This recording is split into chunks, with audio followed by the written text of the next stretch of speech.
तर नमस्कार आणि राम राम मंडळी, कसं काय बरं आहे ना. तर मंडळी, आज आपण निघालोय पाटण तालुक्यातील तीर्थक्षेत्र आदिमठ संस्थान धारेश्वरच्या यंदाच्या कार्तिकी यात्रा सोहळ्यास. तर मंडळी, पाटणमधनं निघालो आम्ही धारेश्वर रोडला. जाताना हे गोडोबा देवाचं मंदिर भेटलं, तिथं कळसाचं दर्शन घेतलं आणि आम्ही निघालो थेट धारेश्वरकडे. तुम्हाला सांगतो, ह्या रोडनं जाताना गावं एवढी भारी येतं का नाही, सगळी जुन्यातली घरं येतं आणि रस्त्याच्या कडनं नुसती झाडच्या झाड, एक नंबर वाटतं बघा. आम्ही गाणोमधनं पुढं आलो, केदारनाथाच्या मंदिराची कमान एक नंबर होती.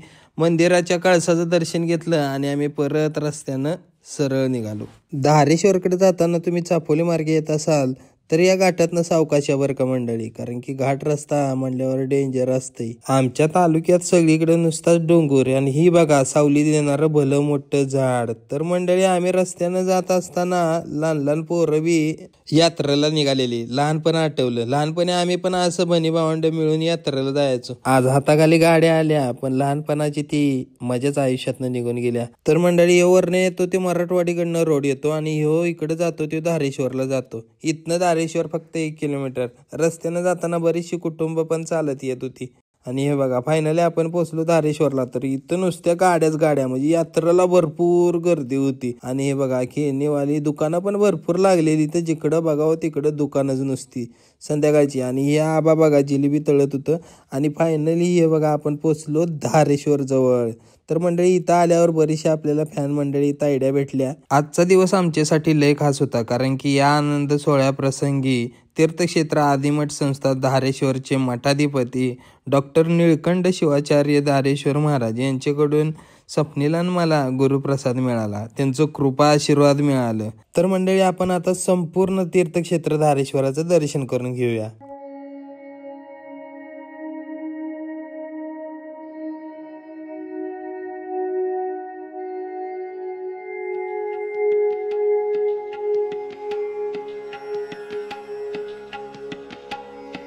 तर मंडळी, ही आहे बघा धारेश्वरची काठी पालखी. इथं दर्शन केलं तर म्हणतात काशीला दर्शन केलं. दर्शन करून झाल्यावर आम्हाला महाप्रसादाचा लाभ भेटला. इथं बघा, सगळं कसं जिथल्या तिथं असतंय. इथलं एक विशेष असतंय, तुम्ही थोडं जरी खाल्लं तरी पोट एकदम तृप्त होतं. इथलं पाणी पण एकदम अमृतावानी गोड आहे बघा.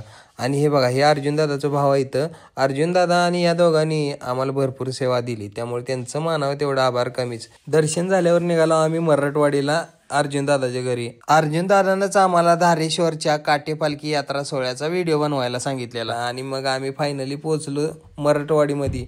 कशा इथं घरं, गाव पण काय असतं हे डोंगरातल्या गावात आल्यावरच कळतं बघा. आणि हे आहे बघा मराठवाडीचं श्री हनुमान मंदिर. आणि इथं गेल्यावर चपल्या बिपल्या काढल्या आणि श्री हनुमान मंदिराचं दर्शन घेतलं. मंडळी, तुम्ही पण दर्शन करून घ्या बरं का. कशी सुंदर आणि सुबक मूर्ती आहे का नाही हनुमंतरायाची. त्याच्यानंतर आम्ही आलो अर्जुन दादाच्या घरी. अर्जुन दादाचं घर कसं आहे, एकदम भारी. घरात रेडको आमच्या स्वागताला तयारच होतं. घरात गेल्यावर अर्जुन दादा आणि अर्जुन दादाची आई भेटली.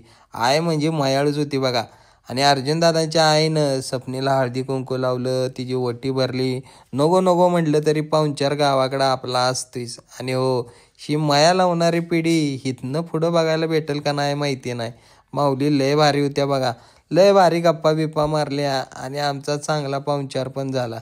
तेवढ्यात अर्जुन दादाचं भाव आलं. हे बघा, हे मराठवाडीचं सरपंच आहेत. बऱ्याच वेळ गप्पा गोष्टी झाल्यानंतर आम्ही निरोप घेतला आणि जाताना खरंच डोळ्यात पाणी आलं, कारण ती निशाण झालेली घरी जायचं होतं. गावखेड्यातल्या माणसांचं प्रेम कमवायला खरंच नशीब लागतंय आणि आम्ही लय भाग्यवान माणसं आहे बघा. तर मंडळी, गावखेड्यातलं गावपण आणि गोष्टी जपणारा हा मिनी ब्लॉग तुम्हाला कसा वाटला हे मला कमेंट करून नक्की सांगा. आणि असंच ब्लॉग बघण्यासाठी मला फॉलो करायला विसरू नका बरं का. आणि हो मंडळी, हे गावखेड्यातलं ब्लॉग जास्तीत जास्त शेअर करून तुमच्या या भावाला सपोर्ट करायला अजिबात विसरू नका बरं का. धन्यवाद.